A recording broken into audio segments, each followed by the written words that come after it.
Now, a pastor is being held by police in Mankasim in the central region after confessing to helping a local chief kidnap, kill, and secretly bury a 25-year-old nurse trainee. The body of the student nurse, Georgina Assault-Botre, was exhumed by the pastor and police investigators on Tuesday, September 20, in the room of the Tufuhini of Ekumfi, Akwakrom, Nana Crack. Richard Kojenyapu Nyako has more in the following report.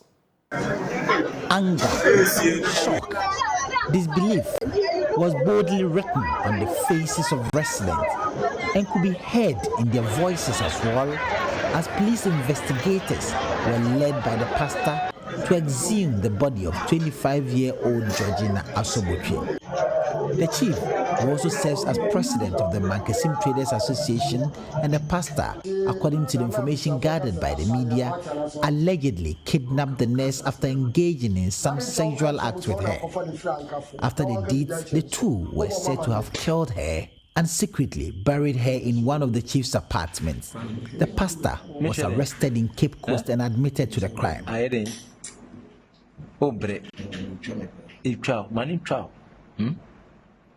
He subsequently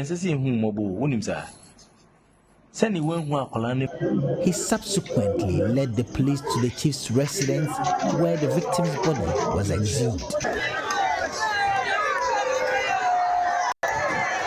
Notices surfaced in Mankasim announcing that the victim was missing. The notice read, Georgina Botre went for an interview at Cape Coast on Wednesday, and up till now, she cannot be found. Her phone is off. Please, anybody with information about her should call. The victim's body was reportedly buried nearly 3 weeks ago. Along with the body, the victim's bag, shoes, and other possessions were also found at the chief's house.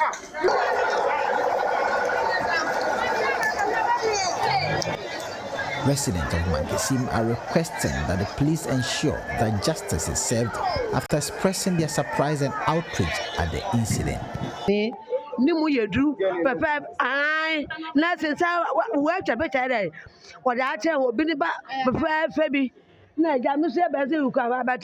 She's a thick, tall lady, someone's beautiful daughter, very beautiful. We heard that someone had been secretly buried here, and so we rushed here. It's really painful and heartbreaking. My daughter came to tell me what has happened, and so I want her to always endeavor to sleep early.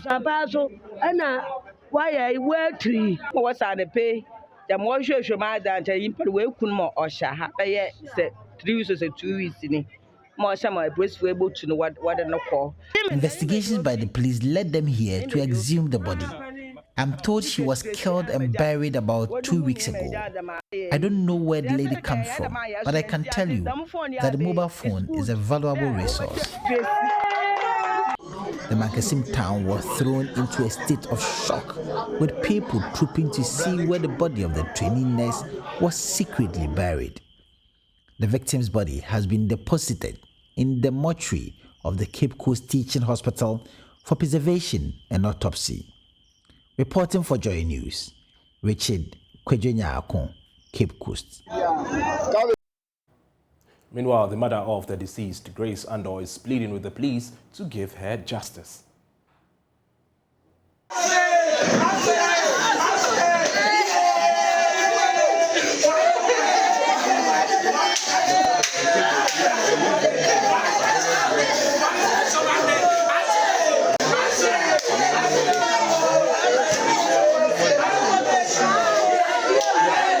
Adameba, akukumeba, asodie,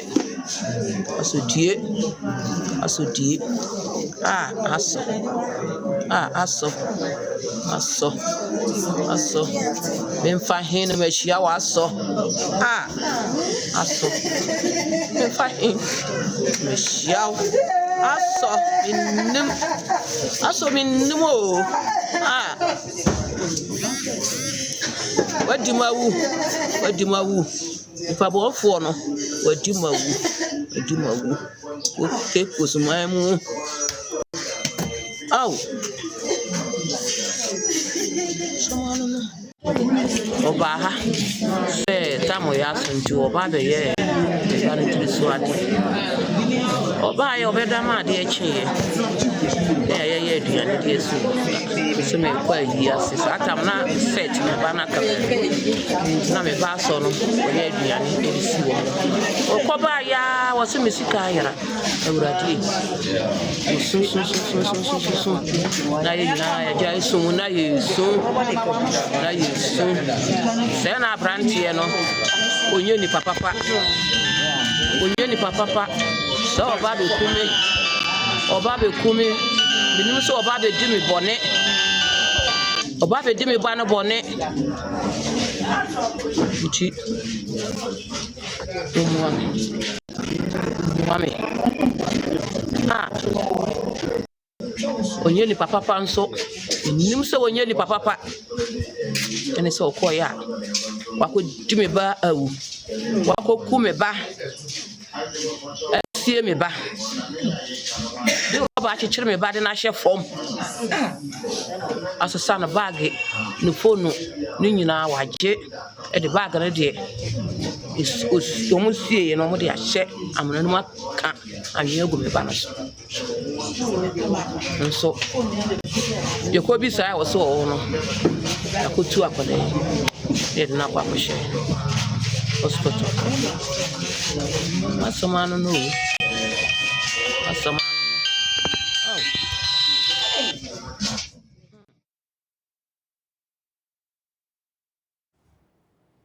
Joining us on phone now is our Central Regional Correspondent, Richard Kwejo Nyako. Richard, what is the latest with respect to this rather worrying development?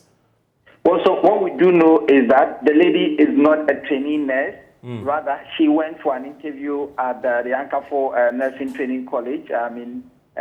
So she's not a trainee nurse. Second, the lady in question, or the deceased, dates the pastor. So the pastor is dating the deceased. And so the lady said that she came for an interview. And so the sister called that, oh, when you get there, the person I'm dating, that is the pastor, is around. And so you could see him. And so the lady, after the interview, told a colleague of hers that, oh, the sister's fiancé says that they should go. And so that was how the police uncovered the entire thing. So when the lady went missing, that gentleman, that lady confided that the sister's fiancé said that they should go, gave the hint to the police. That led to the police arresting this very pastor. As we speak, the police are keeping their cards close to their chest. They are not giving any information. We do not know the name of the pastor. We do not know whether the chief in question, who supposedly aided the pastor to kill the lady and bury the lady in the chief's residence. We do not know the whereabouts of the chief. And so we are waiting for the police to issue some release or to talk to the media, because as of now, they say that they've been barred by the police service not to speak with anyone. And so all other communication should be channeled to the national headquarters. Right. In the earlier footages that we saw, it was visible that the indigents were disgruntled and they were thrown in some state of disarray. Is there calm in the community as of now? Well, so there is some kind of calm in the community because the incident happened yesterday. But yesterday, the entire community was thrown into some state of mourning. They were shocked. They couldn't believe that something like that could happen in a town called Mankesim, where people will bury someone in a building, and the building supposedly belongs to a chief, a Tufuni, in that part of the town. And so they were very shocked. But now things are simmering down, and people, life seems to have come to normal. But people are asking questions. They are asking the police to come out. What are they doing? And so they essentially want justice to be served. All right. Thanks for connecting with us. We'll come to you some other time for further and better particulars on this particular development. Now, away from that, the Inspector General of Police has ended his security tour of the Upper West region following the killings of some private security officers. He toured Nandom, Nadoli, Golu, Tumu and Hamile, meeting with chiefs and police officers on the security situation in the region. The police continue to maintain law, order and security in the Wa municipality and its surrounding areas. There's more on the following report. we must first of all find out what the market wants. And in our case, the market that we serve are our masters. That is even more dangerous. It's not just any common market. Because we are public servants. And anytime the word servant is echoed, then they remain that there is a master. Because without a master, there could not be a servant. So we come to our masters to listen, so as for us to be able to know what they want, so that we can then go and produce what they want and give it to them. So this is the mentality we are using to change the face of policing in this country. So we've done a whole bunch of analysis, and interestingly, when you were talking about the number of police people and the patrol, we are introducing a new concept where we are deploying at major cities, about 140 of them across the country, including Gold. And the average of 30 police officers who patrol the stretches of road and boundaries, and also show police visibility within the cities, so that we make life uncomfortable for the criminals. So before even you spoke, we have acted. And we were in the process of operationalizing it this month. But we saw that we are going to use a lot of motorbikes. And for the first time in the history of this country, we have police people who have been trained. And then beyond all the skills that they have acquired during their training, they know how to ride, they know how to swim, and they know how to drive. But the riding bit is such that we want them to improve it the more, because we use more motorbikes, so as to avoid a situation where we start this massive project of deploying almost 4,000 police officers at this 140 locations across the country with motorbikes. And instantly you see one accident here, 2, 3, 4. It defeats the whole purpose of the exercise. And we don't want to make the mistake. So they are being retrained to perfect their skills, because these are people we took from nowhere with no background of riding, no background of swimming, no background of driving, and taking them through a process to become that as part of the overall training. It means that, fine, they have finished the overall training. Now we want to segregate the riding alone and make them very competent before we give them the bikes for them to be out there in the community. Now, our regional correspondent, Rafik Salam, joins us via Zoom for an update on this particular development. Rafik, we've heard the assurances from the IGP, but has it been able to, in your estimation, put to rest the concerns of the local folks? For now, residents of Wa are happy with the presence of the IGP in their fold. He's been here for the past 3 days, and this is the first time that we have seen an IGP coming into the region able to tour all 11 administrative districts and municipalities in the Upper West region in 24 hours. And so he was able to touch every district in the Upper West region and even return to work during the wee hours of this morning. And so for them, they are happy. But their immediate concern for now is the deployment of the police personnel in town. Some of them are of the opinion that they should have been deployed to the areas that are mostly affected, talking about the Poguri enclave and also in the Pobokole area. So they are thinking that these crimes or suspected murders that they are talking about didn't happen at the heart of town, but they should be at the outskirts. So the more eyes should be on the outskirts for them to do their work very well. Right. Now, in situations like this, sometimes we see the local folks, rolling out communal mechanisms to assist the sanctioned security measures. Is there anything like that happening at your end? When the IGP came and met the one thing came to the fore, the formation of this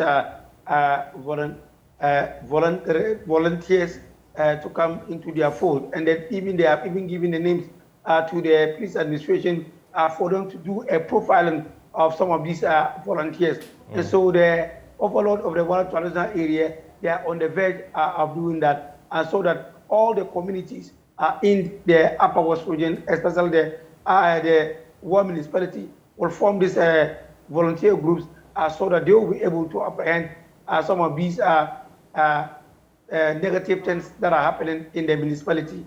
And so for now, they are doing the formation. And then, even the one last Saturday met all chiefs and sub-chiefs, divisional chiefs, and also the Tendambes in the War municipality.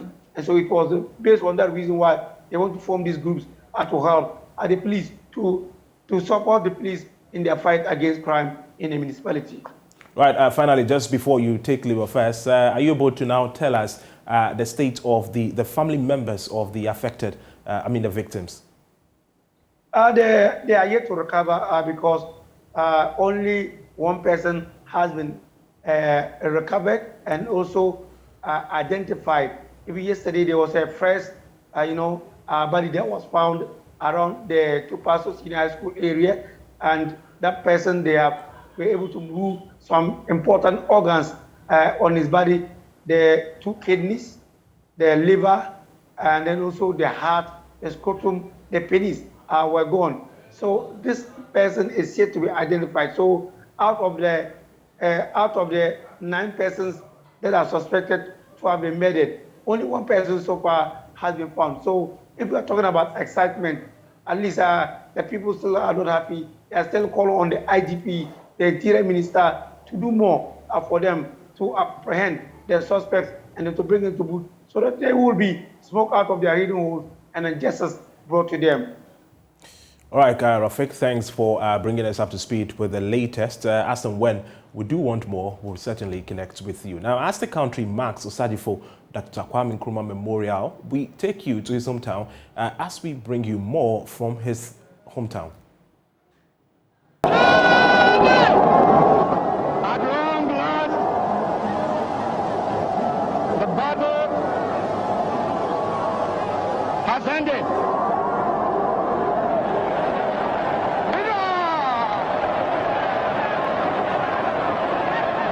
And thus, Ghana, your beloved country, is free forever.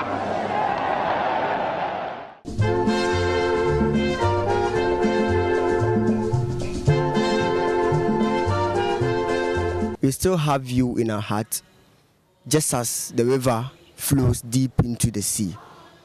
We will forever remember you for your work that you did. Though you wish to have been with us, but we still remember you. We have you in our mind. Then myself personally, I would like to achieve all that you wanted, if not all, at least something that I wanted to do for Ghana. If I get the opportunity to be in leadership, I'll follow your principle. That is the self-government now. I won't wait to the future, and I'll put in all my possible best to do that for you. I wish you happy birthday, the first president of Ghana, Dr. Kwame Nkrumah. My respect to you.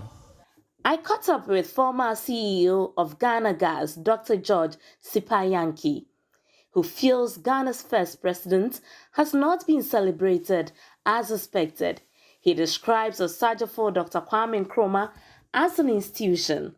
Whether we like it or not, Nkrumah was the first prime minister of this country, the first president of this country, and Nkrumah, it's an institution. It is by virtue of the work of Nkrumah that Ghana has become what it is now. We are enjoying a lot of investment, development that Nkrumah made some 60 years ago. Now, look at Akosombo, for instance. If you didn't have Akosombo, still you'll be struggling for power. You shall have power problems. And the man came with a vision. He's such a visionary. Look, listen, I'm not demeaning anybody. If all the subsequent heads of states who came to power had a vision of Nkrumah, we shall not be where we are. Kwabute, a resident of Nkrofo, shares in the thoughts of the former CEO of Ghana Gas. He believes the previous government administration has failed in developing the hometown of Osajefo. First president of Ghana, and you go to his hometown, even a road linked from Eziema to Nkrofo, you cry. You cry. So I don't know what is happening. That leaders who fought for Ghana and making sure Ghana gained independence under his leadership. And then when the road linked to his hometown is deplorable. Very bad road network. So I don't know what is happening. But as an Nzama, I'm saying that it's a plea that leadership, they should come to the first president of this republic and then making sure that they repair their roads and then making sure that they do something. Though the Nkrumah's hometown is the district capital, but I can confidently tell you that it doesn't deserve, because there are no development. Even nothing shows that Nkrumah hails from Nkrofo. So we need to do something about it. Nkrumah is someone who is selfless, who is competent, who served Ghana and fought for independence. So I think we can even use the whole week to celebrate Nkrumah. Yes, so we are here. This is Osajefo Dr. Kwame Nkrumah Museum, situated here at Nkrofo. We are here to find out where Ghana's first president is now. This is where his tomb is. Where we are currently is Nyanebe's kitchen. You know, Nyaneba is Nkrumah's mom's name, you know. So as I said earlier, this is where the mother lived. So the mother was here. This is where he prepared food and all that. The mother too was a fishmonger, so he smokes fish here, takes to the market during market days. And so when she fell into labor, they were trying to take her to the living room where they live for her to give birth to Nkrumah. But then on her way going, she couldn't get to the place. So she leave Nkrumah on her way going. Okay. So this is where she gave birth to Nkrumah. Okay, but let's look at the kitchen. So we want to look at the kitchen.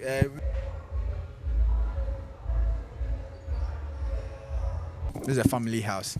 So that is where they were trying to bring Nyaneba to give birth, but she never got here. You know, so we want to take a look at the room and then there's something few here to look at, and then we'll take a look, a walk to the riverside here.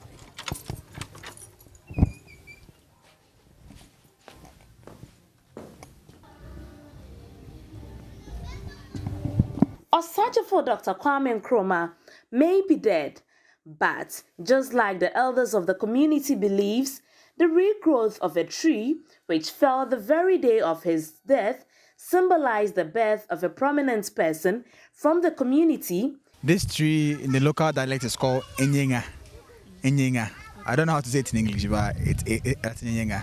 And so, you know, people that know Enyenga tree, it is not that easy. That's simple, that the tree will just fall like that, you know. But when Nkrumah died, this tree fell just like that. And so as I said, they have to consult the people, like a tree cannot just fall like that, you know. So after everything, they said, oh, somebody great has fallen. And so with time, the tree started, you know, growing again. And this is how, that's how you see here. Stephen Tando is in charge of the museum here at Nkrofo. He says the museum is faced with several challenges, from low patronage to continuous dilapidation. It doesn't befit Kwame Nkrumah status.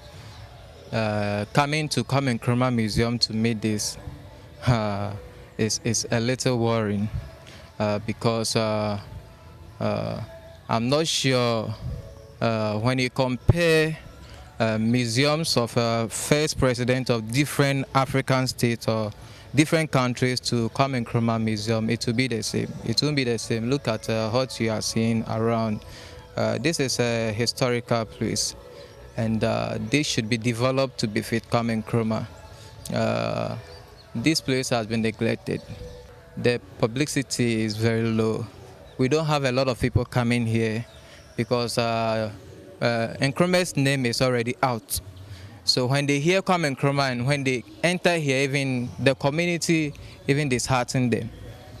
coming to Nkrumah's community to see bad road, even leading you to here or welcoming here is something worrying. And when you hear Nkrumah, a lot of things come in mind, especially in terms of development. Prince Ni Dako, affectionately called Junior Nkrumah of the Nkroful Agricultural Senior High School, believes he's a replica of Ghana's first president and hopes to fulfill all his dreams. One is leadership. So with that leadership skill, I was named Junior Kwame Nkrumah in my school for how I used to speak and how I used to go about his determination. Talking about his determination, bringing freedom. Most of the times, one thing I always do is say I'll bring out what is in my mind. Then the leadership, I'm now part of the SRC as a school prefect domestic in my school, of which I know that leadership from the basis will help me some way or the other, help Ghana to achieve something that Kwame Nkrumah wanted us to achieve. For Joy News, I am in Athalia Kwanza, Western Region, Nkroful. Now, scores of Ghanaians have taken to social and traditional media to commemorate this year's Kwame Nkrumah Memorial. Many are eulogizing his visionary leadership in that regard. Ghana's first president, Osadifo Dr. Kwame Nkrumah, has widely been described by many political pundits and connoisseurs as a distinct African leader and an unparalleled Pan-Africanist as well. Let's now hear excerpts of some of Nkrumah's speeches and resounding comments he made during his political endeavors.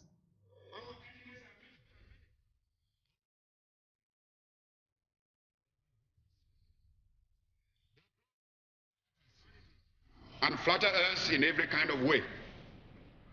There is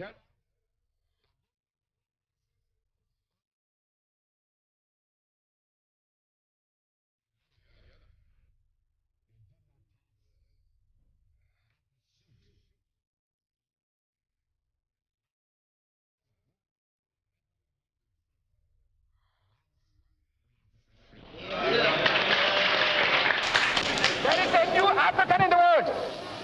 That new African is ready to fight his own battle and show that after all, the black man is capable of managing his own affairs. My last warning to you is that you all should stand firm behind us so that we can prove to the world that when the African is given a chance, he can show to the world that he's somebody.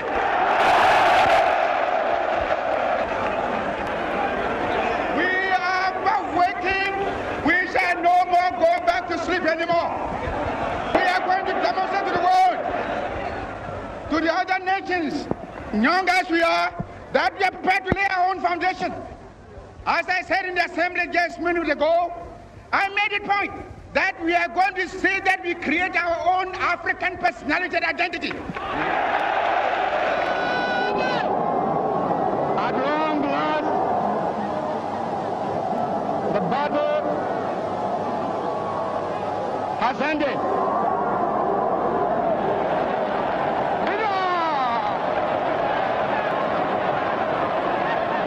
And thus, Ghana, your beloved country, is free forever. I want you all, those who have hats on, to take off your hats and let the band play our national anthem. And from now on, that national anthem is the national anthem of the Gogo to be played on all occasions.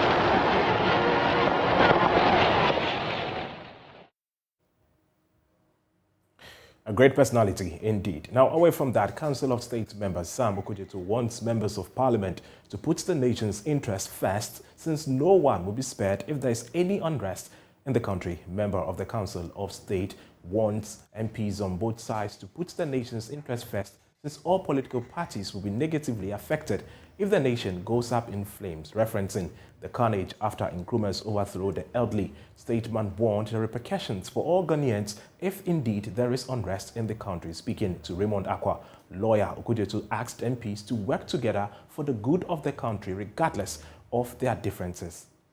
Well, this is what we should be attacking. It is to calling the attention of our MPs to appreciate that. That's why I say national interest. That it is not a question of MPP, NDC.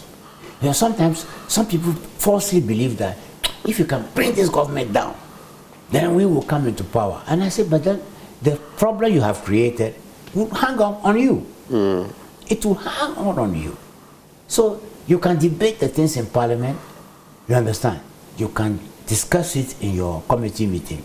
Committee meeting, we don't debate. Okay. We discuss. Okay. We discuss the issues, and as I said, if you have facts which may be unknown to the other party, you bring it out, and then you can discuss. And when you discuss, then eventually you have a consensus of what you think should be done. And so, if we are not looking at things from the national interest, dangers are there.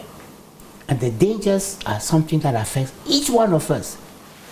Because I will tell you, when this 81 coup occurred, people have died from all the political sides, all the tribes. Oh, I see. Yes.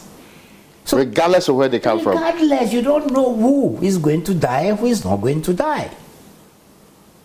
You don't know. I'll tell you, 66, the coup, people were traveling at dawn, going to the airport to pick flight. The fighting at the flag server, people got killed. There was even a woman, was it a woman? Yes, I think, who was lying in bed at Kanda, and the bullet went through her stomach. The shooting, the bullet went through her stomach. What did she do? What party does it belong to? I mean, I'm not sure she was even involved in politics anyway. Exactly. Nobody even shot directly at him. But stray bullets kill people. So when I see life like that, and that's why oftentimes I convince myself that I'm God's miracle child. That why am I still alive? I say I have no business being alive. The kind of thing that I have been through, I should have been killed long ago, shot somewhere. The full interview airs tonight at 6 p.m. on the Joy News channel. Let's take a breather here. When we come back, we'll continue with business.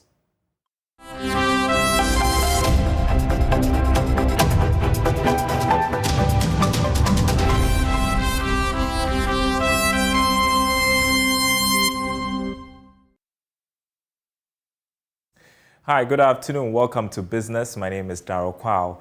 Management of Chirano Gold Mines Limited has assured communities within its catchment the change in ownership will not adversely affect its corporate social responsibility programs. The mine was recently acquired by Asante Gold Corporation. Vice President George Nuttall says measures to ensure socio-economic development in the mine's operational communities will be strengthened. Nana Ojima has more in the following report. Asante Gold Corporation, a 40% Ghanaian-owned institution, has acquired the Chirano Gold Mines from Kinross. Before the takeover, the previous owners established the Chirano Seshuman Foundation with a seed money of $2 million for community development. For every ounce of gold produced, $1 is set aside for the purpose. Under the foundation, over 60 students from the operational area have gained full scholarship to study at the tertiary level. Vice President George Nuttall says the corporate social responsibility activities will continue despite the takeover. As far as the mine is in operation, we will still donate that $1 per every ounce produced so that we put it in the kitty for development. And it's not being managed by us, it's a body that will ensure that these are the needy projects that will help the communities and we'll make sure that we table all and go through it, they set aside and then plan accordingly. And when it comes to corporate social responsibilities, we have our policies in place. Once the mine is in operation, whether it's being purchased by another mining entity or another big company, it is still Chirano Gold Mines that is in operating. And once this Asante Gold, which is almost 40% owned by Ghanaians, I mean, they are committed to help with their operations to grow and to develop the community. At least 615,000 cedis have been invested in 13 projects in the 20 communities within the catchment. Based on the needs assessment of the communities, various projects, including potable water, community centers, and educational support, were distributed to the communities. Here are some members of beneficiary communities. We used to drink from River Soro, but it was polluted due to illegal mining. So this borehole will help us a lot.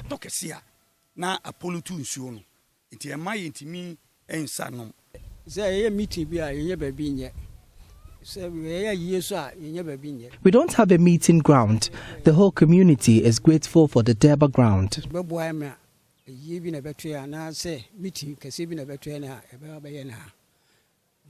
Residents in the mine's operational area are upbeat about the impact of the corporate social responsibility initiatives on socio-economic development.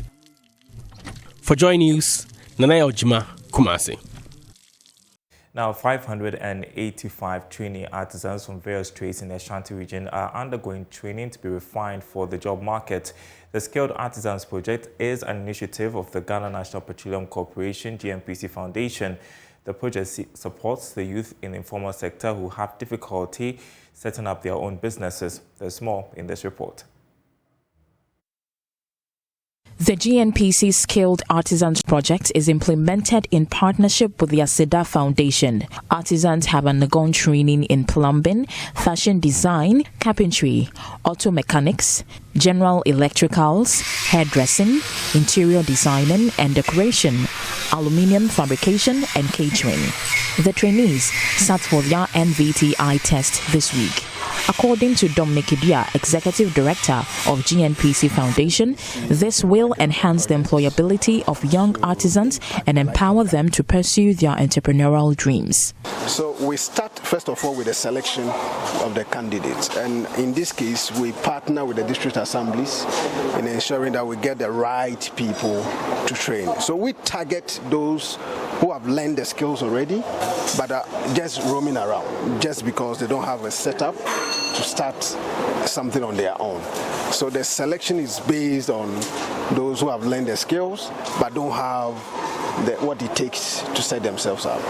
Beneficiaries will further be provided with soft skills training in the standards of business and entrepreneurship.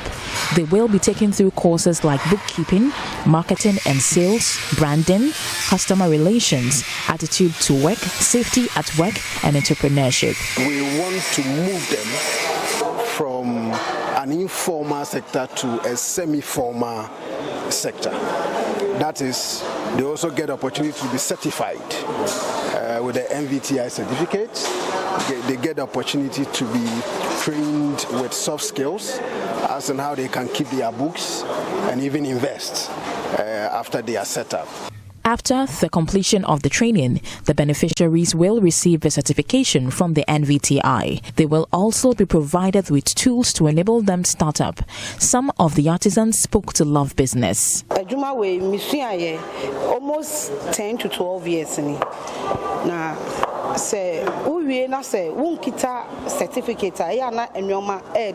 after completion, it is difficult getting orders without certification. Because sometimes it's orders near a year near your fro, or be on your full say, if you are not own to me, Yamanin, you bet me I am better than yeah.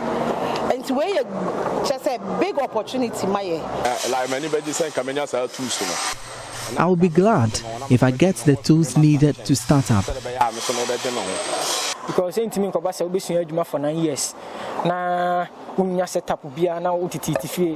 It is not the best to work for 9 years and have no tools to start up. By JMPC, a program you know, I mean, that should be say, me a support my SUI in Bino, Yenya set up be. Mona Lisa Frempon reporting. And there's more business news coming up at the top of the hour on the marketplace. JoyNews Today continues after the break.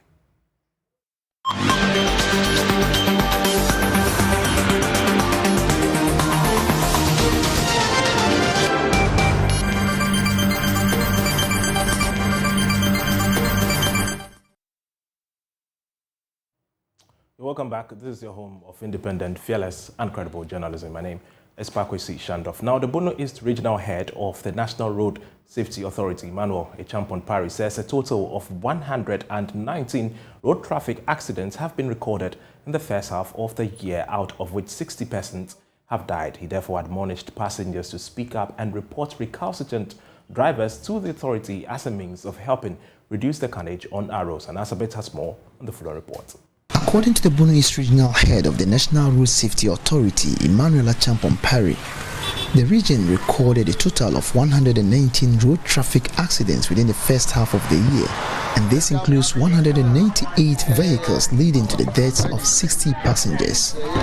This year, National Road Safety Authority, in terms of road traffic accident, in the Bono East region, recorded about 119 cases, and it involved 198 vehicles. That's the period from January to July 2022. Yeah, so 198 vehicles were involved in these crashes, and out of that, 60 people lost their lives. And out of the 60 people, 20 of the deaths were caused by motorbikes and these these tricycles and others. He says even though the figures this year is an improvement compared to same period last year, more needs to be done to help reduce the carnage on our roads. It's not good, but when you compare it to the previous year, I would say it's a little bit better than the previous year, but it's not good. We hope that by the end of the year, we'll be able to do more to reduce the carnage on our road. Mr. Echampon-Parry admonished passengers to contribute towards the campaign to reduce the numbers by speaking up, as well as reporting careless drivers to the authority for necessary actions to be taken. If you're a passenger and you are in a vehicle, we say National Road Safety Authority say speak up when you see something that is not good, or when something is going wrong in the vehicle that you are sitting in. Make sure you speak up. You plead with the driver to do the right thing. So if you speak to the driver and still he or she is misbehaving, please, you can call the National Road Safety Authority. Our short code is 194. If you call 194, it will go directly to the National Road Safety Head Office. Then they will also direct it to the appropriate region or the location, so that we can also take the necessary step. He again urged car owners to ensure that drivers have the requisite licenses before handing over their vehicles to them, a move he said will help minimize road accidents in the area.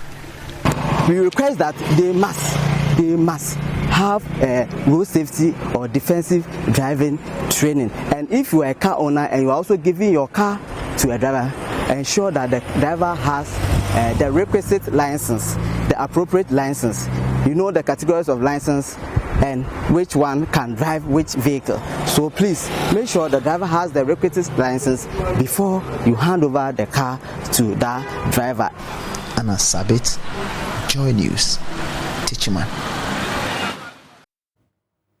Up next is sports.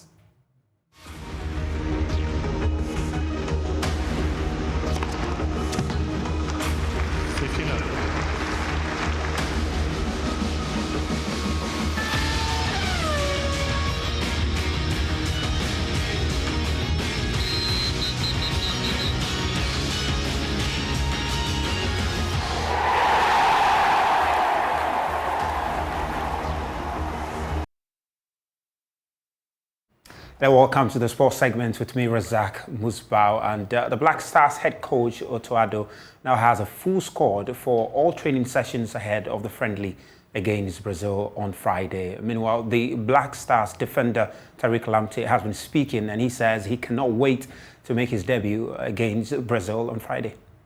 Really good. Training has been really good. It's good to get to know everybody. It's a very high quality here, and we're working hard in training to listen to what the coach has to say, and looking forward to the game. Yeah, everyone's been fantastic. Everyone's been very welcoming, talking to everyone, getting to know everyone. Yeah, it feels like a family here, so it's all good. Yeah, I'm very proud to be here, and I'm really just trying to train hard, give as best as I can for the team, and looking forward to the game on Friday. In this game, you have to we're preparing really well. You prepare how you prepare to play, and we're all really excited and looking forward to playing against on the team on Friday. To be honest, I'm just really excited to come here and get to work now. And being here, I'm very happy, and I'm looking forward to the game. Well, meanwhile, Black Stars assistant coach George Boateng has been speaking, and he says that the game against Brazil is an important test for the technical team and the entire playing body ahead of the FIFA World Cup in Qatar. He shared this in an exclusive interview with Joy Sports to be aired later today. Plays a huge part in there because they are the ones that are going to do the logistics and the whole organization. We come in only in the final third. Once everything has been agreed, then we step in. But we are always aware of what's going on. And we knew already some weeks ago that Brazil is in the pipeline. Nicaragua came then on top. So we then, as staff, already start working on them, doing our homework and the rest of it. But yeah, for us, it's beautiful again, because I gave you example of why we played Japan and Chile in Japan. And now we've got Brazil, again, for the same reason. You're playing against the world #1. What a challenge. What a prospect to look forward to. As a coach, you want to test yourself against the best, but I can also say definitely the players will want to test themselves against the best. So playing against Brazil is a game that you don't need motivation for. You'll be more than motivated to get out there and perform. And also it will give us a good indication of the level that we are at, the players individually, collectively, and as a group. Well, there is more in this very interview later today at 2 p.m. here on the JoyNews channel. Let's move on, because South Africa will bid to stage the 2027 FIFA Women's World Cup, and they're hoping to bring the event to Africa for the first time. South Africa was the first and so far only country on the continent to host the Men's World Cup in 2010. We caught up with South African women's football reporter Busisiwe Mokoena, and she started by asking her what inspired South Africa's decision to bid for the tournament.